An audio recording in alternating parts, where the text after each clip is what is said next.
Bonjour, je suis Chavik Boumajin, je suis un consultant système et réseau. Je vais vous montrer aujourd'hui comment installer ou comment créer une VM dans un environnement de virtualisation et installer le Windows Server 2019. Voilà, donc je vais utiliser dans mon propre lab un système de virtualisation VirtualBox et je vais commencer par créer une VM de test, attacher un ISO ou un fichier de configuration, je veux dire un fichier d'installation de Windows 2019 et après je vais configurer le réseau bien évidemment pour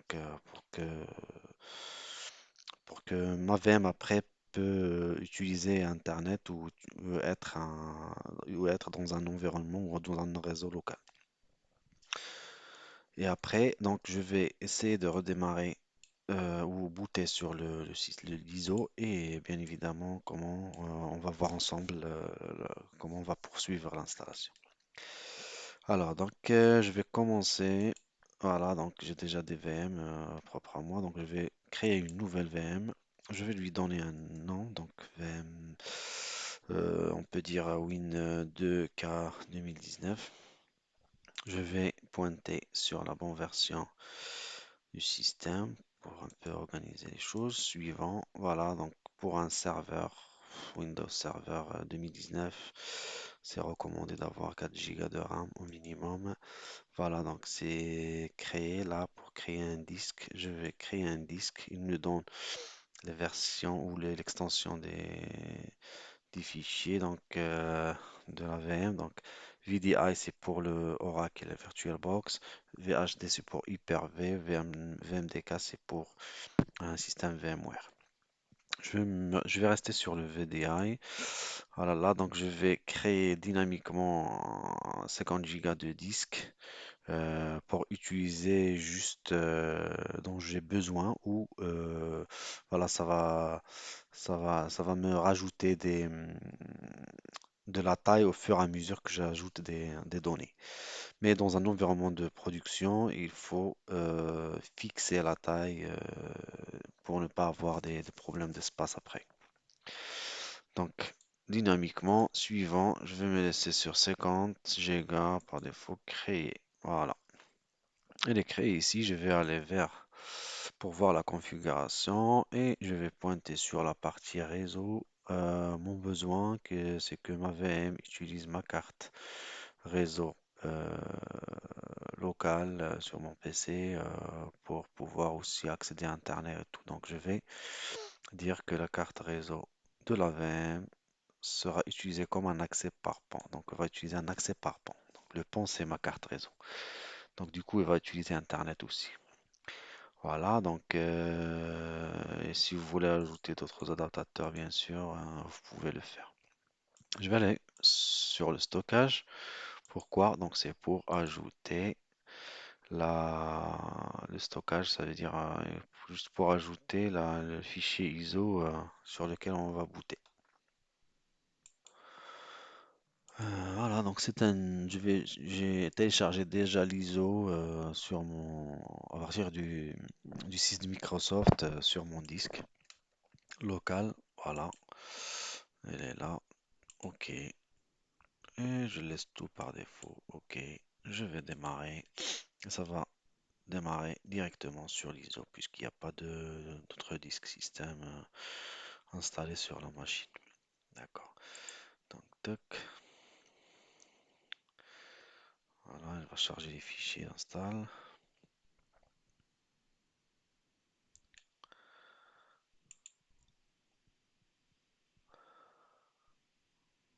Voilà, ils vont demander la langue.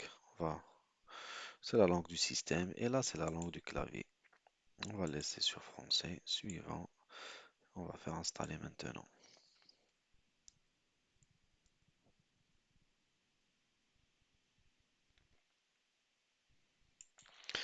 Là, on va choisir entre la version data center, voilà, ou la version standard.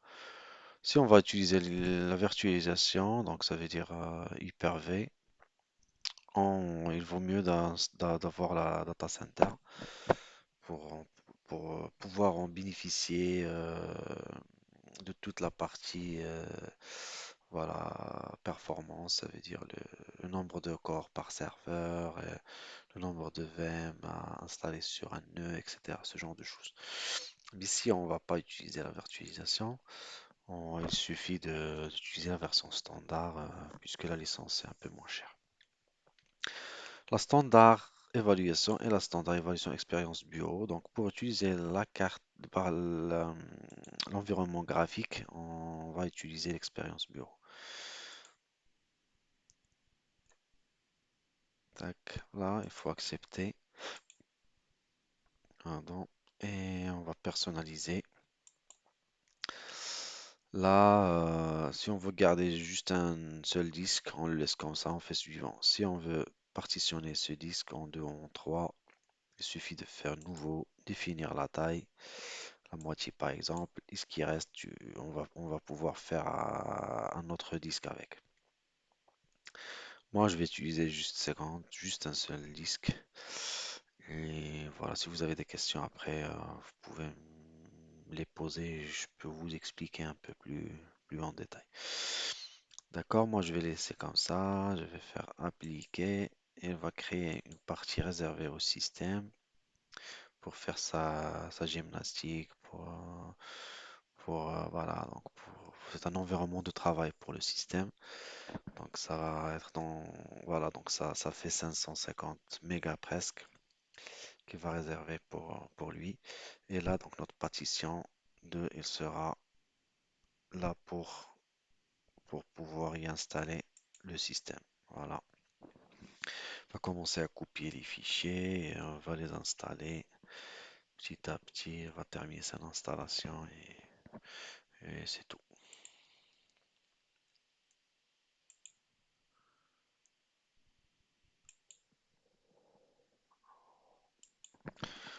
Voilà, donc il va bientôt terminer. Donc je vais en profiter pour vous dire qu'il y a... Donc je vais créer d'autres vidéos. Ça vous permet d'approfondir un peu votre connaissance sur Windows Server en général et sur les nouvelles versions 2019-2022. Et là, voilà, donc vous allez trouver pas mal de choses qui concernent la configuration, les installs des rôles et fonctionnalités Windows. Je vais même faire des migrations, par exemple, des anciennes versions comme le 2012 vers le 2019 ou 2022. Voilà, ce genre de choses. Donc n'hésitez pas à solliciter souvent ma chaîne. Comme ça, vous pouvez voir et apprendre pas mal de choses.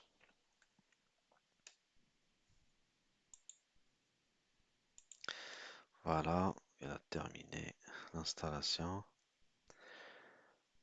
On va installer les fonctionnalités, les mises à jour. S'il y a un serveur WSUS quelque part ou un SSM serveur, il va le solliciter pour récupérer les mises à jour installées.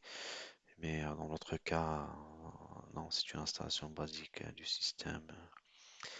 Donc c'est un système isolé SUVM, isolé c'est pas dans un réseau d'entreprise. Voilà, donc elle a installé, il va bientôt redémarrer.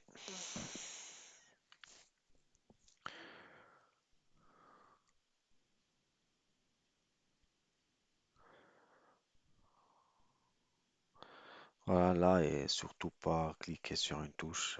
Il va redémarrer sur l'ISO, il va reconfigurer la machine et si vous avez du travail déjà fait sur la VM, ça va être la cata et vous allez perdre votre travail. Du coup, il faut avoir le réflexe de déconnecter le serveur après la fin de l'installation. Comme ça, vous n'aurez pas ce genre de problème et vous perdez pas votre travail accidentellement.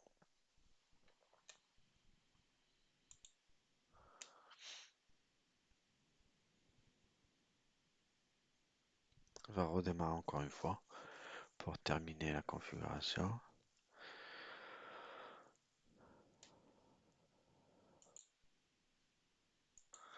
Voilà, donc il arrive à nous demander de renseigner un mot de passe pour le compte administrateur local de la machine. Je vais faire un mot de passe un peu complexe pour éviter les attaques et voilà. Surtout quand la machine est sur Internet. Alors, donc je vais venir ici.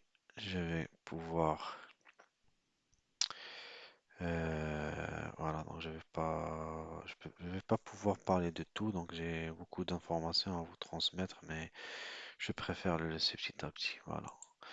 Donc, tac, administrateur, je vais taper le mot de passe que j'ai renseigné. Tac, et voilà. Donc la session administrateur est en train de se préparer.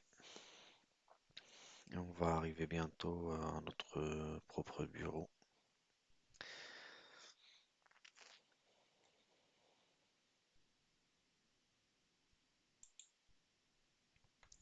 Et voilà.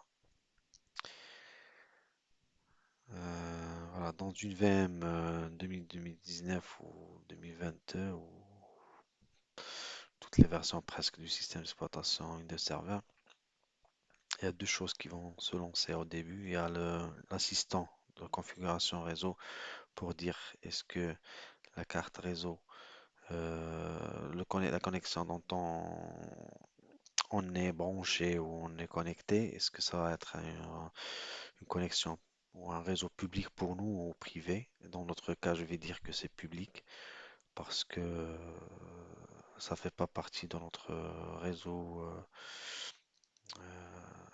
d'entreprise. Ça reste public au moins. Donc du coup là, donc si je fais non ou oui, donc ça va, il y a une configuration derrière qui va se faire.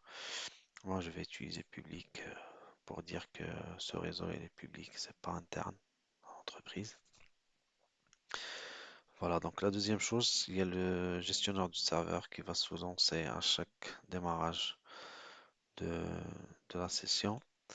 Et là, c'est juste l'admin center. On va cocher pour qu'il n'apparaît pas la prochaine fois. Et là, donc, il y a le serveur, le gestionnaire du serveur qui va nous permettre qui va nous donner une vision générale sur ce qui est installé, ce qui est l'état des services sur le serveur.